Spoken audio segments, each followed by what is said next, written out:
Welcome back to On the Beat, everyone. There's been a lot of conversation out in the marketplace, especially in the news, when it comes to Roundup and mass-tort cases. We asked you to send our legal panel a list of questions that you may have concerns of. So, of course, we decided to invite in Richard Schwartz and Associates. Let me introduce you to Richard Schwartz, the founder, and Patrick Wootan, the Chief Operating Officer and Managing Partner. How are you, my friends? Doing great. Doing wonderful. Okay, let's dumb this down. What does mass tort mean? Mass tort is just basically a litigation and where a mass of people were involved or harmed by a product. In this particular one, it's Roundup, which a lot of people are exposed to. It's the #1 herbicide used in the United States and in the world. I remember growing up on a farm, back home in Australia, that we used Roundup 24/7 and was always told, you know, I remember as a kid, yes, wash your hands and things like that after using it, but our father was the one, come on kid, get out there and spray with the Roundup.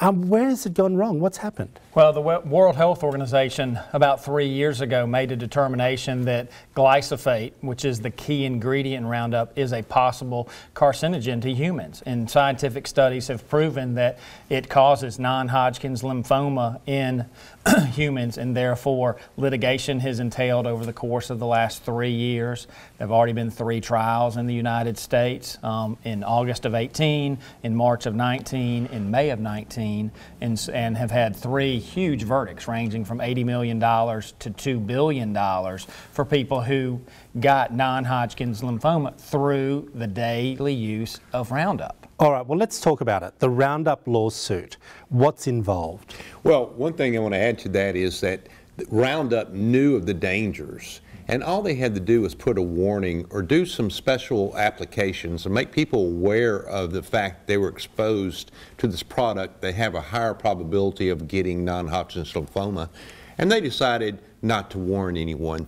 Though they do in Europe, it was banned in Europe. In New York, they have warnings because of a lawsuit. In California, there's an existing lawsuit.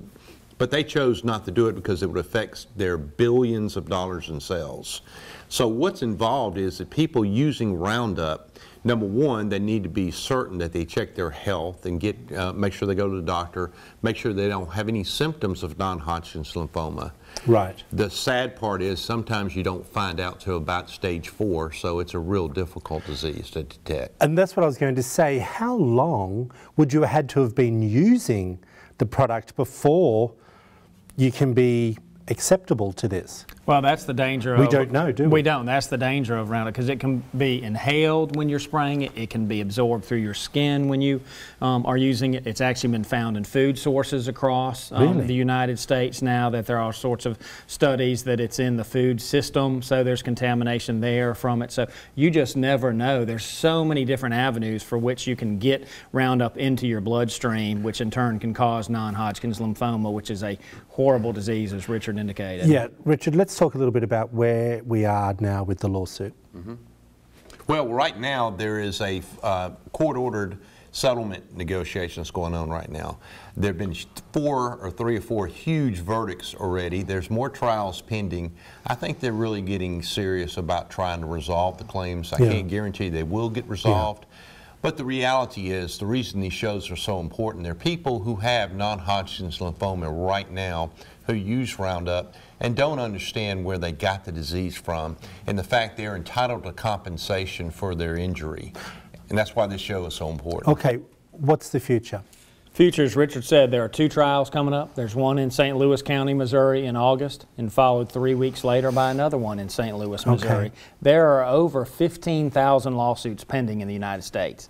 Canada actually has thousands of lawsuits pending as well right now. That litigation has just recently come up to speed up north of the border. So you have thousands upon thousands. We continue to get calls on a daily basis from people who unfortunately have been diagnosed and believe it is attributable to the use of Roundup and the lack of warnings that were on it. Well, great information. We can go on forever, but we are out of time. If you want to find out more information, there it all is up on the screen for you. Richard Schwartz and Associates. Give them a call if you have any concerns. They will walk you through the process. Back after this short break, everyone.